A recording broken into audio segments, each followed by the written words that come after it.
Hi there, I'm Eric Linter with Starspeak Whispers for May 2014.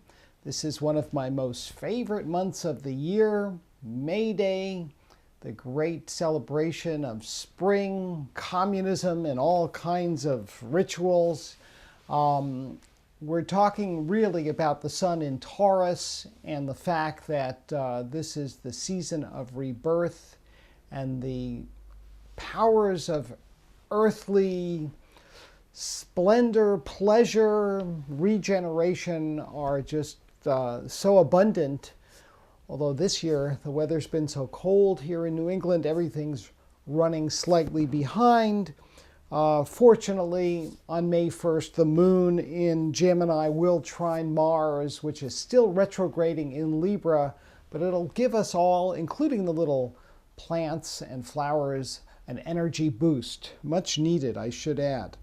Mercury opposes Saturn on Friday, and this is actually something of a important transit because Mercury is traveling in fairly close proximity to the Sun. So both the Sun and Mercury are moving into an opposition with Saturn during May, and we need to be really attentive to how and where we spend our money. There are certain relationship dynamics that need to be addressed, and in terms of cooperation and sustainability, these are very big issues both in our personal lives and I would say politically, even globally. Certainly an important and growing theme at this time. It's also driven home by the fact that on Saturday the 3rd, the Taurus sun forms a trine to Pluto, the planet of recycling, and also the planet that has to do with shared resources. So again, I encourage people to be politically active, to send emails to your congressmen and senators, and let your elected representatives know what you're thinking and feeling. We can't just sit and complain about our democracy if we don't work it. I think participation is extremely important. We're also dealing with the continuing cardinal cross or grand square in cardinal signs, which involves Uranus in Aries, Jupiter in Cancer, Mars in Libra, and also Pluto in Capricorn. And so periodically, as the moon passes through one of the cardinal signs, we experience an uptick in tensions. And this will also be apparent over the weekend of the 3rd and the 4th. You'll want to be on good behavior.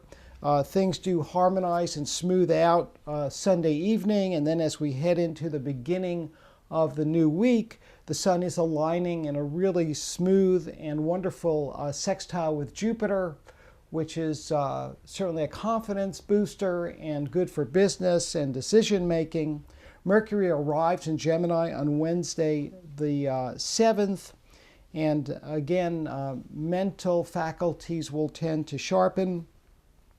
That opposition between the Sun and Saturn occurs on Saturday the 10th. This is a reality check aspect that, again, is an important reminder to look at what is and to stop the kind of wishful thinking that sometimes gets us into trouble. Mother's Day is another day where the moon will be in one of the cardinal signs, Libra this time, and will trigger the grand square throughout the day. Venus is also in an opposition to Mars on Mother's Day. So my advice is to let mom have her way and do your best to keep the peace.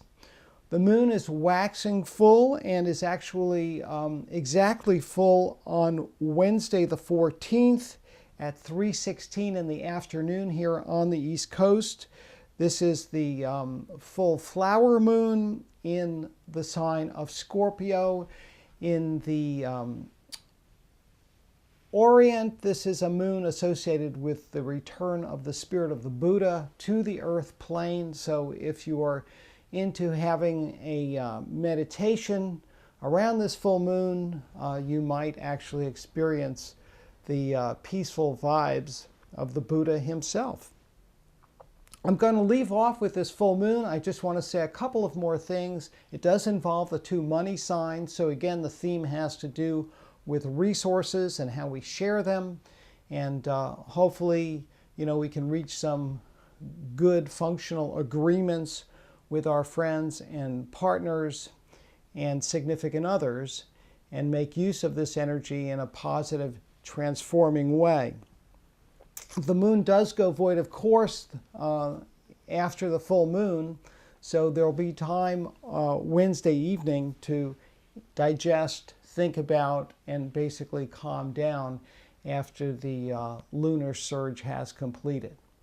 Well, thank you for checking me out today, and remember, you can find my daily forecasts online at spiritofchange.org. Contact me via email at stars@ericlinter.com. And remember, keep looking up.